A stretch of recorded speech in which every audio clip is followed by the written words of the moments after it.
অসীম সরকারকে দেখতে।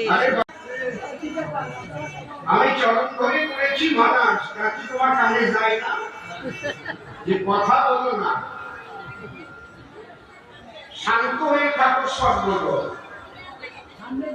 আর কথা বলতে হলে আজকে বাইরে যাওয়া চলবে।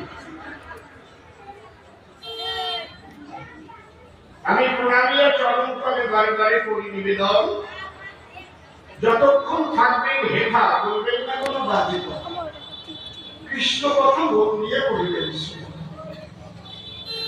আজকে বিপক্ষ কবির কল্পনা মতে আমি দাঁড়াই এর সভাতে, অসীম নামটি করিয়া বর্জন, প্রণামিয়া গোবিন্দের পায়ে যাচ্ছি আমি তার ভূমিকায়, কবিগান গাইবা।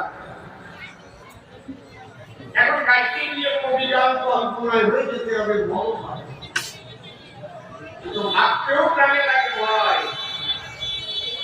তথাপি কবিগান গাইতে গেলে যে ভূমিকায় যখন খেলে, সেই ভূমিকার নাম দিয়ে কবিগান কি হয়।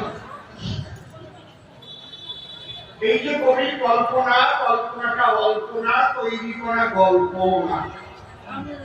নারদার শ্রীকৃষ্ণের সাথে আলোচনা হয়েছে বহু সময়, তাই একটা সময়ের আলোচনা ধরে প্রভাসযোগ্য বলে যাবে।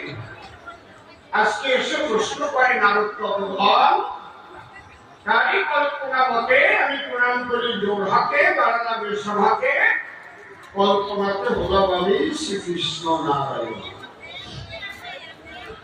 মনের কথা খুলে বলে আমি কিন্তু এখন আর অসীম সরকার নই, আমি কল্পনায় কৃষ্ণ হই, সেইভাবেই দেখবেন সর্বক্ষণ। এইবার নারদের প্রশ্নের জবাব দিতে বাসনা আছে আমার স্মৃতি, একটু কমে গেল কেন আমার কাছে।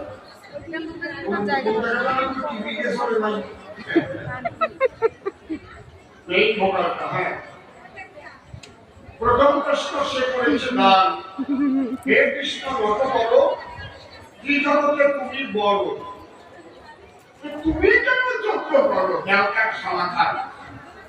যেমন পূজা পার্বণ যজ্ঞাদি করিলে পরে ওই যজ্ঞের অর্থ ধরে আমি পূজা করবো যাবে, তাকে শ্রেষ্ঠ মনে করি, অর্ঘ্য তারে করবো দান, তাই তো।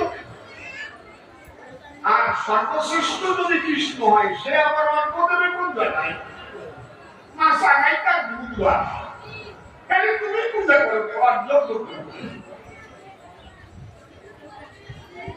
মূল প্রশ্নটা এটা, ভালো প্রশ্ন করেছে, শোনে পূজারি করে।